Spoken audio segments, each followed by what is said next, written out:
السلام علیکم ناظرین، پروگرام آج کی بات کے ساتھ میں محمد بخاری اور آج کی بات میں میرے ساتھ دو معزز مہمان جن سے گفتگو کا سلسلہ جاری رہے گا، لیکن ساتھ ساتھ آپ لوگوں کی ٹیلی فون کالز، آپ لوگوں کی رائے بھی ہم شامل کریں گے آج کے اس پروگرام میں۔ میرے ساتھ جناب آج کے پروگرام میں شرکت گفتگو ہوں گے میجر ریٹائرڈ شبیر حسین صاحب، ظاہر ہے پاکستان ملٹری سے ان کا تعلق رہا ہے، اور ان کے ساتھ سابق سینئر بیوروکریٹ اور معروف تجزیہ جناب انعام الرحمان سحری صاحب۔ بہت شکریہ جی آپ دونوں مہمانوں کا۔ گفتگو آج ہم کریں گے، ویسے تو اس وقت جو میڈیا کے لوگ ہیں وہ خوب بغلے بجا رہے ہیں، اس لیے کہ کبھی کبھار جس طرح ہوتا ہے نا سیزن اور پیک سیزن اور آف پیک سیزن، کبھی کبھار میڈیا کے اوپر بھی ایسے حالات آ جاتے ہیں کہ کبھی ہمارے اوپر بہار ہوتی ہے اور کبھی خزاں ہوتی ہے، کبھی جو اینکر پرسن ہوتے ہیں ان کو بولنے کے لیے کوئی ٹاپک نہیں مل رہا ہوتا، تو پھر ہم ادھر ادھر ہم وہ ٹاما ٹول کرتے رہتے ہیں کہ کوئی ایسی بات ملے، کوئی ایسا ٹاپک ملے جس پہ گفتگو کی جائے۔ لیکن کبھی کبھار ہمارا بھی پیک سیزن ہوتا ہے، یعنی جب ملکی حالات بد سے بدتر ہوتے جا رہے ہوں، کوئی پارلیمنٹ میں شور و غوغا ہو، سیاسی حالات خراب ہو رہے ہوں، امن عامہ کے حالات خراب ہو رہے ہوں، سو میڈیا کے لوگ جو ہے ان کو کافی میڈیا میٹیریل جو ہے وہ پرووائڈ ہو رہا ہوتا ہے، تو وہ لوگ کافی خوش ہوتے ہیں کیونکہ ان کو کچھ زیادہ جو ہے وہ کوشش یا کاوش نہیں کرنی پڑتی آپ لوگوں کے سامنے آنے کے لیے۔ لیکن میں سمجھتا ہوں کہ بظاہر میڈیا کی کوشش یہی ہوتی ہے کہ جو حقائق ہیں وہ آپ لوگوں کے سامنے لائے جائیں۔ بہرحال کچھ حقائق ایسے ہوتے ہیں کہ اگر وہ سامنے نہ بھی لائے جائیں، ملک کی سالمیت کے لیے یا پاکستان کی عوام کے چہروں پہ مسکراہٹ لانے کے لیے اگر کچھ حقائق چھپا بھی لیے جائیں تو میں نہیں سمجھتا کہ اس میں کوئی بے ایمانی ہوگی۔ بہرحال حالات کچھ ایسے ہیں کہ جن کو ہم چھپانا چاہیں گے تب بھی نہیں چھپا سکتے۔ ایسے وقت میں جب کراچی کا ایک معروف علاقہ، ویسے تو یہ کراچی مرکز جو ہے یعنی سٹی سے تھوڑا سا ہٹ کے، لیکن پھر بھی اس علاقے کو کراچی سٹی بولا جاتا ہے، جہاں سے بالکل چند ہی گز یا چند ہی میٹرز کے فاصلے پہ سمندر کے اوپر ایک خوبصورت برج بنایا گیا۔ پہلے تو ویسے تو اس کا نام تو ابھی تک وہی ہے جو نٹی جٹی کا پل اس کو کہا جاتا ہے، لیکن اب وہ بڑا خوبصورت طریقے سے اس کو بنایا گیا جو کراس کر کے آپ کماڑی کے حدود میں داخل ہو جاتے ہیں۔ ایسا خوبصورت وینیو ڈھونڈا پی ٹی آئی نے یعنی پاکستان تحریک انصاف نے، اور جناب عمران خان صاحب کی پارٹی نے وہاں پہ وہی ایکسرسائز دہرائی جو انہوں نے پشاور میں جہاں پہ نیٹو کی سپلائی جس رستے سے ہوتی تھی وہاں پہ دھرنا دے کے جو ایکسرسائز انہوں نے کی وہی ایکسرسائز دہرائی گئی نٹی جٹی کے پل پہ۔ عمران خان صاحب کی پارٹی نے 3 دن کا دھرنے کا اعلان کیا وہاں پہ، اور عین ایسے وقت میں کہ جب عمران خان صاحب وہاں پہ دھرنے کے شرکاء سے اپنا خطاب فرما رہے تھے، ڈرون حملوں کی مذمت کر رہے تھے، پاکستان کے پالیٹیشنز کو غدار کہہ رہے تھے، پاکستان کے پالیٹیشنز کو کرپٹ کہہ رہے تھے، چاہے وہ مسلم لیگ نون کی قیادت ہو، چاہے وہ پیپلز پارٹی کی قیادت ہو، اسمبلی میں بیٹھے جتنے لوگ ہیں سب کے بارے میں جب عمران خان صاحب بڑے کھلے دل سے تنقید کر رہے تھے، اسی وقت دہشت گرد جو ہے وہ اپنی ایک ایکسرسائز میں مصروف تھے، اور وہ ایکسرسائز کیا تھی؟ پاکستان کا خوبصورت شہر کراچی، جس کے اوپر پاکستان کی پوری پاکستان کی جو اکانومی ہے جس کے اوپر بیسڈ ہے، کراچی کا ایک معروف روڈ شارع فیصل جس کو کہا جاتا ہے، جو کراچی ایئرپورٹ سے نکل کے جب آپ نے کراچی کی سمت جانا ہو کراچی کے کسی بھی علاقے میں تو آپ کو شارع فیصل جو ہے وہ استعمال کرنی پڑتی ہے۔ شارع فیصل کے اوپر ڈرک کالونی جس کا پرانا نام تھا، اب اس کا نام شاہ فیصل کالونی رکھا گیا۔ شاہ فیصل کالونی نمبر 5 کے پاس، یہ بالکل شارع فیصل کے اوپر PNS مہران کے نام سے یہ نیوی کا ایک بہت بڑا بیس وہاں پہ بنایا گیا۔ وہاں پہ اس کے جو سراؤنڈنگ ایریا ہے، کبھی کسی نے یہ سوچا بھی نہیں ہوگا کہ ایسی جگہ جہاں پہ 24 گھنٹے بڑی شدید اور کڑی نگرانی کی جاتی ہے، اور اسپیشلی جو ہمارے جو فورسز کے ادارے ہیں، وہ نیوی ہو، وہ ایئر فورس ہو، وہ ملٹری ہو، کسی کی جرت نہیں ہوتی کہ کوئی اس طرح دندناتا ہوا ان اداروں میں جا کے گھس جائے۔ GHQ کا جو واقعہ ہوا وہ بھی ایک ایسا ہی دل کو ہلا دینے والا واقعہ تھا، لیکن اس میں بھی آپ نے دیکھا کہ چیک پوسٹ پہ ملٹری کے جوانوں نے گو کے انہیں شہادتیں نوش کی، لیکن انہوں نے ان دہشت گردوں کو چیک پوسٹ پہ روکا۔ یہ جو کارروائی تھی یہ اس طریقے سے، اس منظم طریقے سے کی گئی کہ جو لوگ نیوی کے اہلکار، جن لوگوں نے وہاں ان دہشت گردوں کے ساتھ مقابلہ کیا بڑے دلیری کے ساتھ، بڑی بہادری کے ساتھ، وہ لوگ بھی کہہ اٹھے کہ یہ جو دہشت گرد تھے یہ بہت ہی مہارت رکھتے تھے، جنگی مہارت رکھتے تھے، اور یہ جو مہارت ہے یہ کوئی عام قسم کے لوگوں کے پاس نہیں ہوتی۔ جو عام قسم کے دہشت گرد ہیں شاید ان کے پاس اتنی سخت ٹریننگ ان کو نہیں دی جا سکتی جو ٹریننگ اور جو مہارت ان دہشت گردوں کی تھی۔ جس طریقے سے انہوں نے اٹیک کیا، جس طریقے سے وہ اپنی پوزیشنیں بدلتے رہے، جس طریقے سے وہ ایک دوسرے کو مخاطب کرتے رہے، تو لگ یوں رہا تھا کہ یہ کسی پراپر کسی فورس میں ان کی باقاعدہ طور پہ ان کی ریکروٹمنٹ کی گئی ہو، اور اس کے بعد پھر ان کی مکمل ٹریننگ ان کو دی گئی، اور وہ ٹریننگ جو وہ SES ہمارے جو کمانڈوز تھے نیوی کے، بڑے اسپیشل قسم کے کمانڈوز، ان کے ساتھ جو 15 گھنٹے تک انہوں نے کمانڈوز کو انگیج رکھا، تو اس کا مطلب یہ تھا کہ وہ بھی کمانڈو تربیت حاصل کر چکے تھے، تبھی جا کے انہوں نے اتنا جرأت مندانہ جو ہے وہ قدم اٹھایا۔ بہرحال اس کی مذمت کی گئی ہر فورم پہ، اور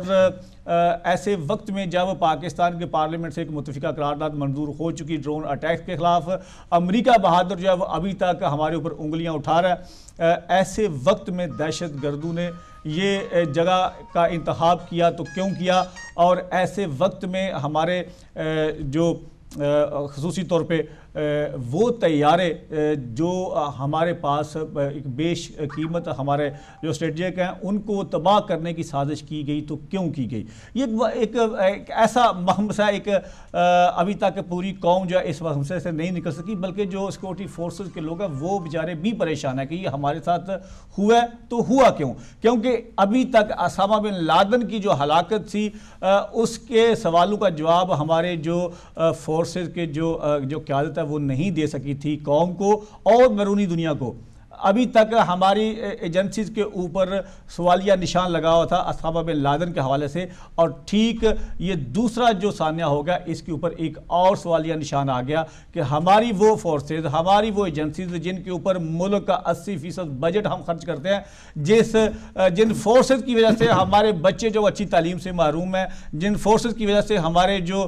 بوڑھے غریب بیمار جو ہیں وہ تڑپ تڑپ کے مر جاتے ہیں، ان کے لیے ہم اچھے ہاسپٹل، اچھا علاج ہم ان کو پرووائڈ نہیں کر سکتے۔ کیا ان فورسز کی مہارت یہی ہے کہ جب چاہے جو چاہے وہ کر گزرے؟ یہی آج کا ہمارا ٹاپک ہے، یہ سب کیوں ہوا، یہ سب کس نے کیا؟ اور اگلا جو سوال آج محترمہ ہیلری کلنٹن صاحبہ جو آج پہنچی ہیں پاکستان، امریکہ کی وزیر خارجہ، جو انہوں نے بات فرمائی وہ بھی بہت غور طلب ہے۔ انہوں نے کہا کہ امریکہ کی مخالفت کر کے اور سازشی نظریات رکھ کے اگر کوئی یہ سمجھتا ہے کہ پاکستان ترقی کر لے گا تو یہ اس کی بھول ہے۔ میں سمجھتا ہوں کہ یہ بہت بڑی بات ہے جس کے اوپر پاکستان کی پوری قوم کو، خصوصی طور پہ پاکستان کے ان لوگوں کو سوچنے کی ضرورت ہے کہ جو صرف ہر بات کا الزام امریکہ کے اوپر ڈال کے اپنے آپ کو بری الذمہ کہہ دیتے ہیں۔ ہمارے کون سے سازشی نظریات ہیں، ہم کیا کرنا چاہ رہے ہیں، گلوبل ورلڈ میں اگر ہم جا رہے ہیں تو ہم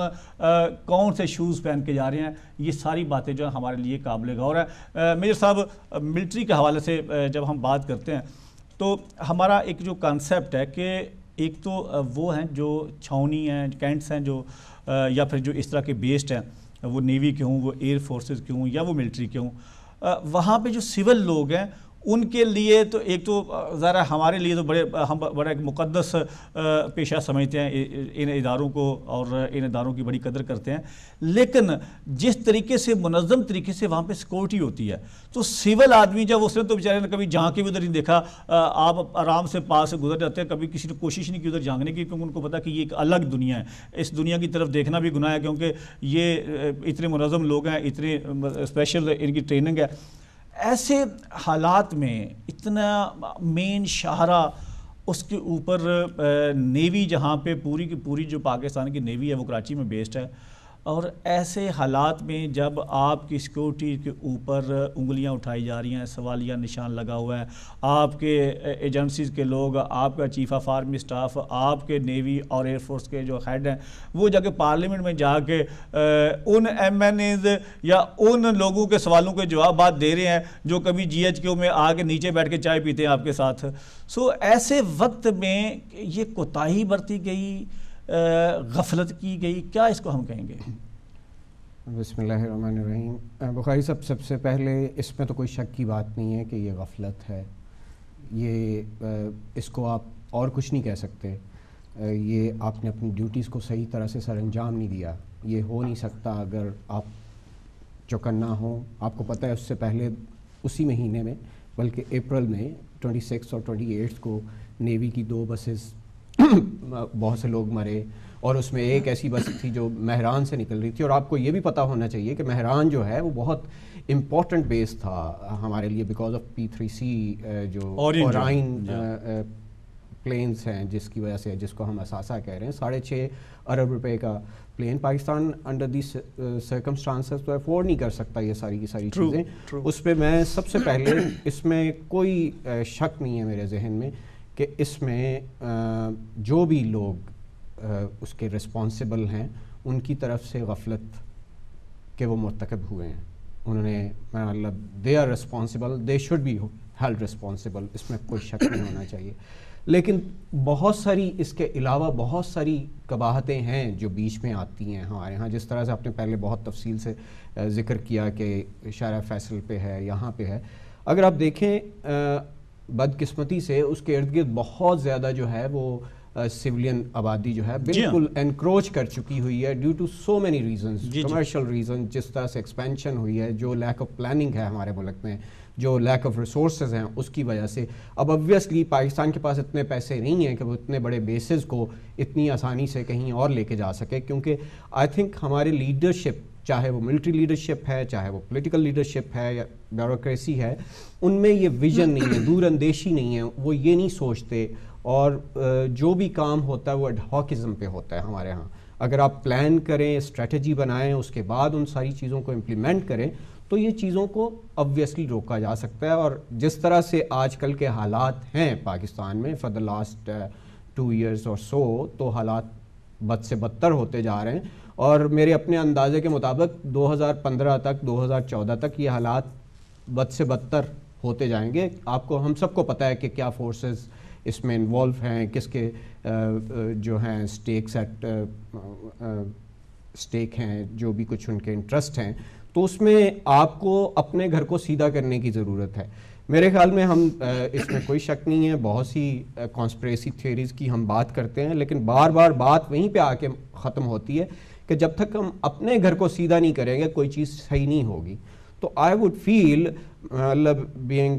an ex-army officer, I really feel ashamed to be very honest کہ اس طرح کے 2 واقعات، جس طرح سے آپ نے پہلے 2 مئی کے واقعے کا ذکر بھی کیا اور اس والے واقعے کا بھی ذکر کیا، یہ سارے کے سارے آ رہے تھے، ہم سب کو پتہ ہے. اب خدا نے خواستہ کل کو کچھ اور ہو جائے، that would be another setback. تو یہ بڑی بدقسمتی کی بات ہے کہ ہماری لیڈرشپ جو ہے due to lack of resources, I would say certain ways، اور due to lack of vision انہوں نے یہ سارا کچھ نہیں کیا. اس آپریشن کے بارے میں آپ سے جو آپ کی جو ماہرانہ رائے ہے وہ میں لینا چاہوں گا کہ یہ جس طریقے سے 15 گھنٹے آپریشن ہوا، 15 گھنٹے کے بعد 4 بندے ان کے مار کے 13-14 بندے اپنے شہید کروا کے، ہمارے نوجوان جو تھے، ہمارے جوان فورسز کے، رینجر کے، نیوی کے، وہ نعرے مارتے ہوئے باہر نکلے 15 گھنٹے بعد کہ ہم نے اس آپریشن کو کامیاب ہم نے کر لیا. پہلے کبھی ہمیں سننے کو ملا جی کہ 6 دہشت گرد ہیں، کبھی 8، کبھی 12، کبھی 8 بھاگ گئے ہیں، کبھی 10 بھاگ گئے. نیوی کے اسپوکس مین نے کہا کہ جناب 12 ہیں، 8 جو ہے ہم نے اریسٹ کر لیے ہیں، 4 جو ہیں وہ مارے گئے ہیں. منسٹر صاحب نے آ کے کہا، وزیر داخلہ نے، کہ جناب 6 تھے، 2 بھاگ گئے، 4 ہم نے پکڑ لیے. کیا آپ یہ بات ماننے کو تیار ہیں کہ ایک طرف پوری آپ کی کمانڈو کی بریگیڈ لگی ہوئی ہے اور دوسری طرف 4 دہشت گرد ہیں اور وہ 15 گھنٹے تک ان کا مقابلہ کھڑے ہو کے کر رہے ہیں؟ بخاری صاحب،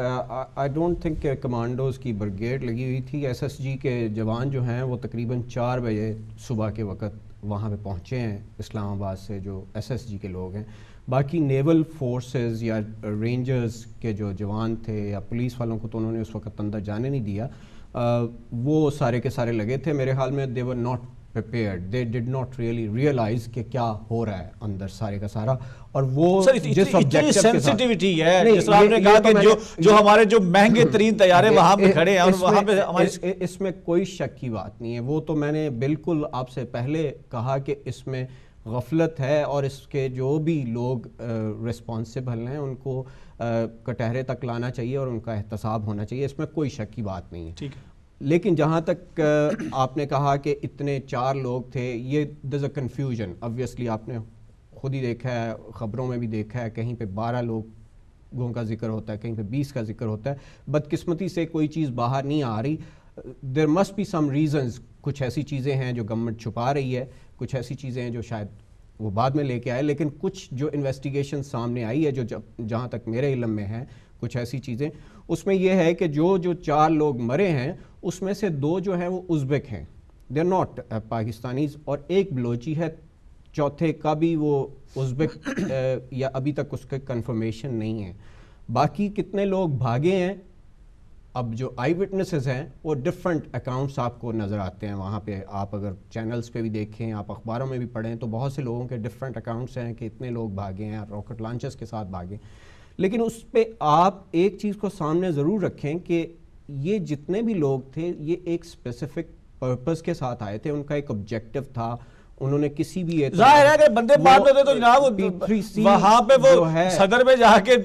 کے زیبن شاہ اسٹریٹ میں جا کے بم پھوڑتے تو زیادہ بندے مارے تھے، بندے مارنے والی آئے تھے. ہم اس پوائنٹ کو تو بالکل ہم کہہ سکتے ہیں کہ جناب غفلت جو برتی گئی ہے اس کا کوئی ازالہ نہیں کیا جا سکتا، لیکن ان کا بھی آبجیکٹو اس طرح سے تھا.